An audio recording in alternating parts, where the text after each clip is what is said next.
Magnificat.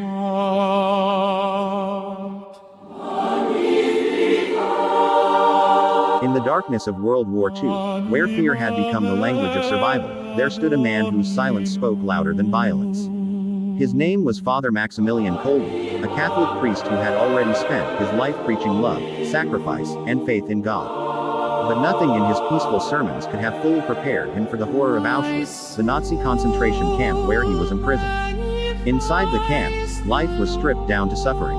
Men were starved until their bodies became shadows. Hope was rare. Names were replaced with numbers. Every day felt like a slow walk toward death. Yet, even there, Father Kolbe did something unusual. He did not break. He prayed. He comforted. He shared what little he had. And somehow, in a place designed to destroy humanity, he still carried peace. Then one day, something happened that would change everything. A prisoner had escaped. The guards were furious. As punishment, they chose 10 men at random to be starved to death in an underground bunker. The selected men stood frozen as their fate was announced.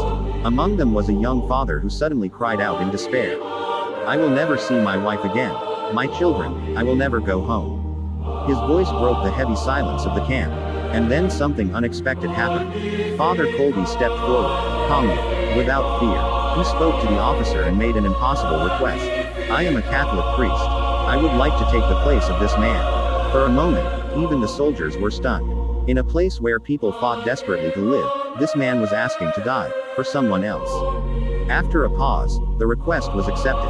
The father was removed from the line, saved by a stranger's sacrifice. And Father Kolbe was sent into the starvation bunker with the other condemned men. Inside that cold, dark cell, there was no food, no light, no hope, only suffering. But something strange happened there. Instead of screams, there were prayers. Instead of despair, there was calm. Father Kolbe led the men in prayer each day, reminding them that even in death, they were not abandoned by God. Slowly, one by one, the prisoners weakened and died. But Kolbe remained. Days passed, then weeks. Even in starvation, his spirit did not collapse.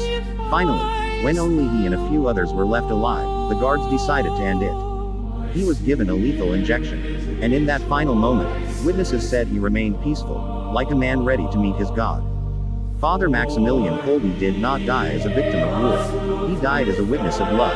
A man who chose to give his life so another father could return to his family. And today, he is remembered not just as a priest, but as a saint who proved that even in the darkest place on earth, love can still shine brighter than death.